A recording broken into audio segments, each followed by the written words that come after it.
everyone. Welcome back to a new episode of Dare to Be Fearless. If you are not following the show on social media, head to Instagram, which is at instagram.com/dare2, the number 2, be fearless, as well as connect with me on LinkedIn and social media. I am a now former Disney host and serial entrepreneur who does a lot of consulting and coaching for startups, as well as discussions about entrepreneurship and the reality of building your own brand. And so that's why I changed the name of the show from The New Unfiltered to Dare to Be Fearless, because I love being fearless, as you can tell by my necklace. So ready? 1, 2, 3. Fearless! Actually never really talked about, and someone messaged me this the other day, and I'm going to read the message to you so you know what we're talking about today. I think maybe really relative to those of you who are either in small towns or want to do something different like I've done with my life. So I got a message from someone who said, this was on TikTok: "Hi, you don't know me and I don't know you, but I was curious on how you were able to pull the trigger on moving away from friends and family. It's something I'm currently struggling with." Brandon, thank you so much for sending me that message. I'm so glad you asked that, because there is so much to talk about when it comes to that particular topic. Now, I'm going to give you some basic background on how I did this and why I did this at the beginning up until now. For those of you who don't know, I've lived in LA, New York, Boston, Austin, Texas, and now London. And I have no plans to ever leave London unless I had some work situation come up in the US where I would need to move back there. But I moved out at age 16. I moved with 9 suitcases to Bed-Stuy, Brooklyn. I grew up in a very tiny town, and I never felt like I fit in with that town. My dad, when I was 7, was wrongfully convicted and put in prison in Rhode Island. And so a lot of my childhood, to be honest, I spent on my own. My mom was very preoccupied helping my dad. There was very little money and resources for me to do anything different with my life. And my sister is 16 years older than me. So by the time she was 16, I was basically just being born and she was already out of the house. And so I would say that when people ask me, how did your parents let you do that?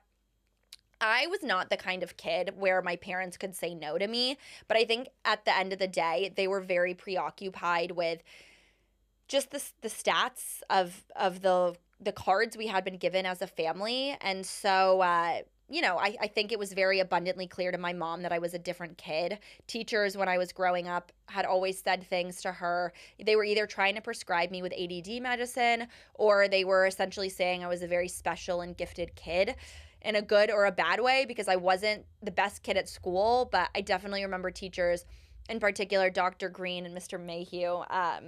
Miss Labella also, she was amazing.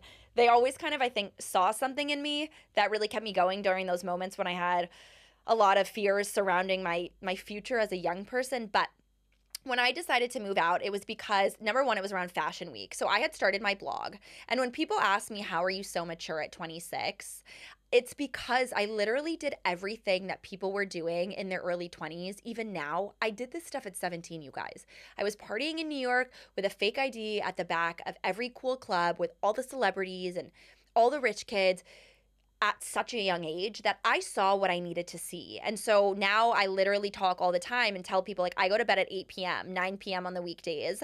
And people are like, how? And I'm like, well, number one, I'm really tired. But also, you're out partying. And I'm very strategic now with when I go out. I'm very career focused at this point in my life in ways that I don't think I've ever been before, to where I know that staying out and drinking is going to make me feel bad the next day. And so I'm very religious and regimented with my time. Of course, I'm still fun. I go out. Like last night, I went out with a girlfriend.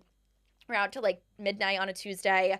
I didn't really drink, so I feel great today. But on weekends, I'll have my fun. But weekdays, I just don't. So essentially, this is why I'm so mature, is because I plunged and I did this thing. So when I decided to move out, I told my parents I was going down to New York for, I think it was three 3 months or 3 weeks. I had met a girl at Fashion Week, and she had no idea that I was like 16. She had said I could take over her apartment. She was moving back to Miami, and she didn't want the $800 for this Bed-Stuy, Brooklyn apartment for the first 4 weeks, because that rent was already paid. So she basically wanted me to start going forward. I presented this to my parents, and I said to them, look, I was doing high school online at the time. So I was finishing online because I was not college bound, and I had no idea what I was doing with my career, but I was getting notoriety from my blog. I was getting notoriety from the TV segments that I was doing. So I think that My parents were optimistic, but I remember sitting them down at the table and saying to them, I've decided to go to New York. It's Fashion Week. I'm going to go for a few weeks. They had no idea that I was planning to move there and the process that I went through to get to that stage. So even when I packed up 9 suitcases, I remember, and I had my dad drop me off at the train station in New Haven, Metro North. I don't even think it went through their mind that I was going to stay there, because I didn't have any money. I had very little money. I mean, I had a credit card I had taken out, but there was no money there. And so I remember looking back, the main reason that I did that was, I think there's an intuition. I think there's an intuition that you have that you want to do something bigger with your life. And you know that by leaving a small town, you will be able to do so. Now, back when I did this and took that plunge of first moving out to New York, this Instagram, TikTok world did not exist. I was looking back now, I mean, I was really building a career as an entrepreneur and a serial founder. I was not a content creator. I was not an influencer, but my name was really getting out there, which is cool. So this wasn't a thing of like, I can sit and I can email people and I can become an influencer from my bedroom. I mean, YouTube was a thing, but really the rest of the way that this world has changed about influencing is not what it was back then. So I knew that by being in person at these parties and at these events, my career would probably go in a different direction than if I were to stay in Mansfield, go to college, and then live at home and try and pursue the fashion industry, which is what I was doing at the time.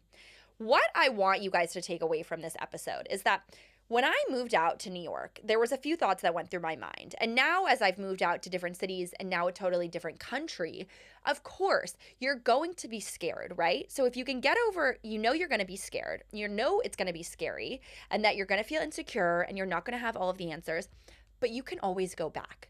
I find so many people don't take that leap or don't take that next step in their life because they are stuck in the mindset of this is the end all be all. I have never had that mindset. I was never the kind of person that thought to myself, if I do this, this is the end.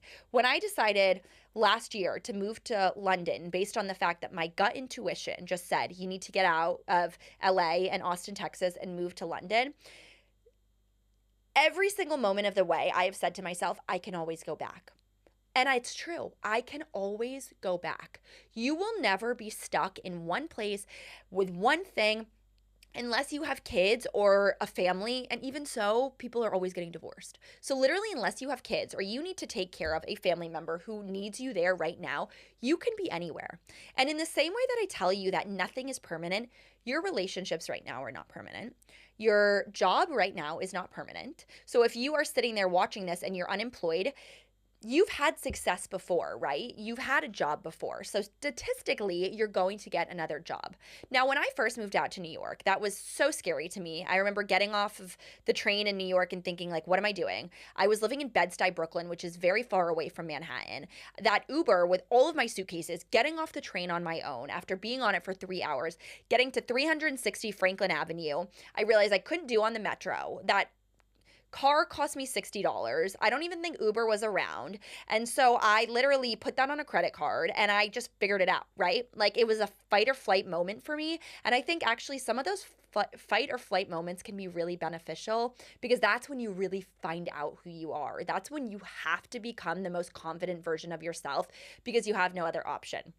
However, once I got through that phase of living in New York, and then I went to Boston, which was closer to my parents actually, I realized that, again, statistically, things had a way of working out as they needed to, right?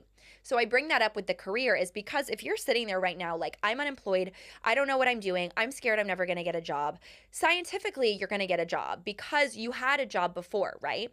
The way that when I moved out from New York and went to Boston, then Boston and went to LA, based on the fact that I thought Disney was going to give me a show. Again, my gut intuition told me Disney's going to give you a show. I had no idea if they were going to give me a show. I signed a 3-month lease at the beginning in LA, and I kept extending from there. I thought to myself, I can always go back to the East Coast. But what I was doing that I didn't realize at the time, because you're going through these really scary motions of life and learning, is all of these moments where you push yourself out of the comfort zone that you're in, where you move away from your family and friends. You're proving to yourself you can do it. Let that sink in. So the minute that you tell me right now, after you watch this episode, I have decided I'm going to leave my small town and go take a job in California, or I want to move to New York. I'm going to move to New York like you did. I don't encourage all of you to do it at age 17 like I did. But if that's your takeaway from this episode, kudos to you because you can do it. And taking that small step is then how you prove to yourself the steps in the future. If I had not moved out at 17 and went to New York, I would not have ended up in Boston. I would not have gotten that Disney show. And I would certainly have never moved to Austin, Texas. And then I would never have moved to London because I would never have had a British passport because my now ex-boyfriend is who told me to get the British passport and helped me with that process because my mom's British. So all of this stuff has proven to me I can do this. And now I took the most crazy, wild leap I never would have assumed at age 26 and moved to a different country. And that is so far away from my parents. Like, for reference, my dad doesn't even have a passport. And I have many moments where I'm here like, I really don't know that many people. If I die, like, who's going to know that I'm dead? Now, I hope somebody would know, but it's not like it is when you're living at home. And so in that first 30 days when I moved out and I went to New York, I took photos of every brand at a Sally Beauty Supply store. I cold emailed them, and I got one reply from a woman about halfway through the month that she was willing to give me $1,500 for an Instagram takeover. That is what paid that next month. But I was living day to day, minute by minute, moment by moment, racking up debt, trying to make it as a blogger, trying to understand the world of what I look back on is truly the beginning of entrepreneurship and allowing yourself to take that risk with yourself. My other question to those of you who are scared of moving away from your friends and family is, do you ever think about what will happen if you stay? I grew up in a super small town. So a lot of the people that I went to high school with or middle school are all married now with kids. I mean, the girl who writes my newsletter, Beth, you're the love of my effing life. I literally love her. She writes Stay Fearless or Die Trying every week, and we kind of collaboratively work on it as a team after she writes the first draft based on whatever I want to talk about.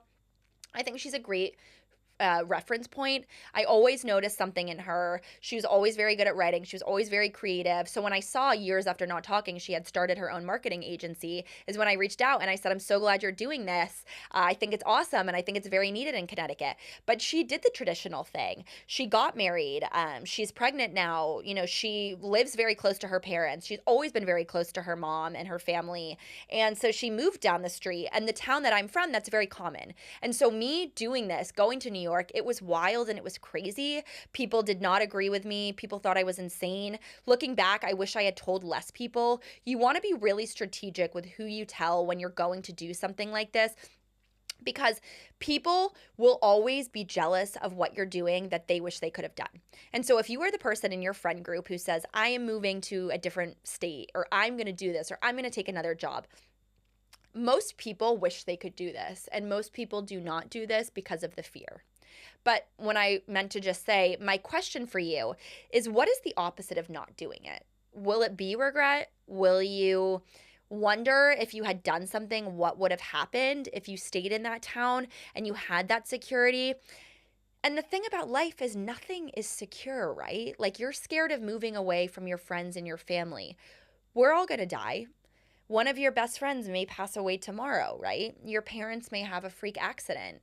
Your boss may get fired and therefore you get laid off. Nothing is permanent, and neither is the move that you choose to make by moving away. But you have to go into it with both mindsets. This is going to be scary. I don't know what I'm doing, but I'm going to do it and I'm going to figure it out. And then the second mindset you have to have is, I can always go back to what I know. Look, your friends and your family, at the end of the day, they want to support you, right? And if they don't, then that's on them. That's not your problem to solve.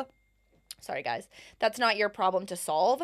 But even though they may tell you not to do this at the beginning, you can always go back to them, right? You always have a home base. And so I think that the younger that you are, the more you can experiment like I did. I mean, those early on days being in New York, blogging and going to Fashion Week, I mean, I was so broke. I was eating bananas and peanut butter. I was eating oatmeal.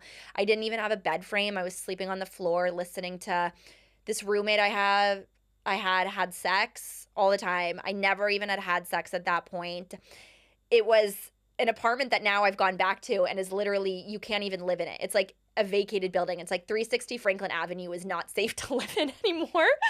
But those moments, that 1500 I made from that Instagram takeover, right, was the meaning behind my whole story. Now, if I hadn't made that 1500, would I have stayed? Sure, I probably would have, because that's just my DNA. But if you have a job opportunity or you're starting a company, that is the best time to do this, because that's when you really have to start introducing yourself to people and getting out of your comfort zone and reaching out to people. When I moved from Boston to LA, I think that was actually scarier for me than moving to New York, because I, at that point, was 18. I had a very nice apartment in Boston. I had a boyfriend, but my intuition said, this isn't it. Like, you need more out of your life. I was really scared of living in Boston, and my life was too easy. It was comfortable. I was becoming, I think, a successful entrepreneur. I was making money, and I had a fun boyfriend. And so when I got the email back from Disney, most people would not just rent an apartment and sublet theirs. Notice how I subletted that apartment. I didn't completely get rid of it, because I knew, like, okay, I may want to go back if I don't get this show.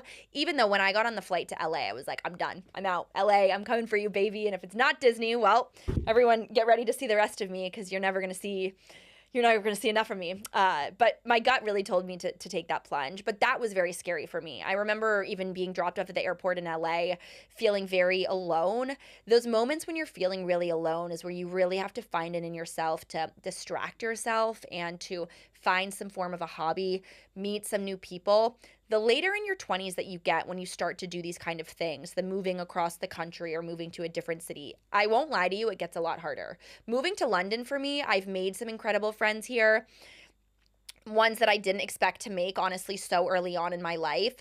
Being here, but it's harder. And if you're in the States, and especially California, New York, anywhere like that, moving to LA for me was very difficult. I didn't have a lot of friends. I didn't know a lot of people. I met my now best friend Daniela at a conference about 2 years into me living there. Now I have great friends there. I also have a lot of friends who moved from New York to LA during the pandemic. But when I first moved there, I was very alone. And it's scary and it sucks. And I will not sit here and tell you there is any remedy to feeling less alone when you feel alone in a new city. But what it also allows you to do is participate in things that you haven't tried that you've wanted to. It gives you a ton of time to work on starting something, on maybe joining an accelerator program, on finding a run club, because you have so much time and you have no friends. But it's lonely, sure. It's lonely, and you're the new kid on the block. And in places like LA, I was constantly struggling with feeling super insecure. I never had enough money. Anyone I did meet was famous, and I just never felt good enough in those circles. And so those first moments when I was there, I did actually move with a friend of mine at the time. He ended up leaving after 3 months, and he left very suddenly. So I had the security of having him there, and then he just left. That was very scary. But again, I said to myself, well, I have now proven to myself after New York, Boston, and now LA that I can do it. I can go back. But even though he's leaving, I can stay, right? And it's like calling an ex. You can call your ex right now, sure. You could also call your ex tomorrow. You could, tomorrow's going to come. You can call your ex the next day. This is what I think about, doing that kind of thing or leaving. You may be having moved out to your first new place. You may hate it. You're alone, you're scared, and you think, I want to go home. Okay, well, tomorrow. You can go home tomorrow. Tomorrow can come. I still want to go home. Okay, well, give it until Wednesday. Let's wait. Wednesday comes. Maybe you've had a nice morning. Maybe you've gone on a walk. Maybe you still want to leave, but you're locked into a lease. So you're like, okay, it's not going to be today. Maybe it'll be tomorrow. And do you see what I'm telling you? Every day that you can almost you have to sketch your brain out a bit with this stuff. It's like being naive in business. You have to remind yourself that, push yourself to where you remember that you can go back at any time. The friends, the family, all of that is there. The security, it's there. You can do it tomorrow, but let's just get through today, okay?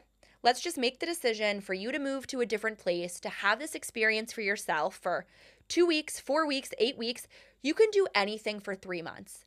Let yourself do this at the beginning for 3 months. That's what I did with New York. I had a very loose lease, but of course I was locked into it. But I did a lot of subletting at the beginning because I didn't want to have any fear that I wouldn't be able to go or be able to get out of it if I couldn't afford it. And that worked for me. Even when I moved to LA from Boston, I subletted. When I first came to London, I subletted for 2 months from a girl, and I was able to find a lot there about being in London and what I wanted. I can tell you, there have been some of the hardest moments in my adult life so far living in a different country. I have had moments where I think, am I crazy? I left everything that I know, the business that I've built, the friends that I have, and I have moved to another country that is very different than America. As similar as London and New York are, it's a night and day difference with countries, right? When I fly now, I can't show up 2 minutes before my flight and use TSA pre-check. I am going through customs. I have to travel very differently. And I did it based on my gut intuition. But I would rather be different than boring, and that is the mindset that I've always had. So if you feel that way, then you need to do this, because if you don't, you will regret it. And you never know what will come. You never know tomorrow how your job will be. You never know tomorrow who you're going to meet. You never know what opportunity is going to come your way. And if you have that intuition of like, I want to do something with my life, okay, do it. Because you can always go back to what you knew. And if what you knew is too boring, then you may want to move out just a few towns over from your friends and your family, right? You may not want to move to a different country like I did. I have moments now where, sure, I feel lonely sometimes, but I feel also very excited about seeing new things and meeting new people. That excitement is what keeps me going during the moments where I feel really alone. My mom came to London for 5 weeks in May, and that was hard. It was really hard for me when she left because I've never had her stay with me more than a week somewhere, but I've been going through some things in my life to where just having my mom around was really helpful. And so there was a solid 4 days there when she left when I just was almost devastated. And I thought to myself, why did I do this? And I would call my parents and they'd be like, move back to Boston. And I'd be like, you guys, I'm really sad that you're not here right now. Like, I wish mom was here. I'm crying. I wish she was here, but I'm not moving back home. Like, I am not moving back home. And my parents don't even want me to be back home. You know what I mean? Like, they love me, but this lifestyle works for me. And so it may work for you and it may not, but unless you try it, you won't find out. So try it. Do it. Tell me how it goes. It'll inspire you to do something different with your life and find out something new about yourself. I'm so glad to be this fearless at 26 and this confident and this mature at 26. And it's because I moved out broke as fuck at 16. It's because I navigated on my own with 9 suitcases from Manhattan to Bed-Stuy, put it on a credit card. It's because I took the plunge and moved to LA knowing no one, which is the hardest city to move to, knowing no one, banking on the fact that Disney was going to give me a show. Look where I am now. All of this to me has proven to, if I got to London and it didn't work for me, that's okay, because I can always go back. But I have proven to myself that this type of stuff usually does work out as long as I maintain my fearlessness. So all of the things that happen, you just go through the motions, right? Things are going to go wrong. People are going to hurt your feelings. You may not have some friends. Just do it. It's like just taking a breath of fresh air or a deep breath every single time. This happened. Okay. You know what I mean? Like, okay, this happened. And then you're going to look back and you're going to be like, I got through it. Like, I got through moving to New York. I got through moving to Texas knowing no one. I got through moving to London with 5 massive suitcases on my own in a different country. I did it. It means I can do it again. It means I can keep doing this stuff because I keep proving to myself I can. But it all started from that first thing in New York. So I hope that helps. Thank you guys so much for tuning in to a new episode of Dare to be Fearless. Head to the show notes if you want to learn more about my work as well as what being fearless means. And I will see you guys next week for a new episode of Dare to be Fearless.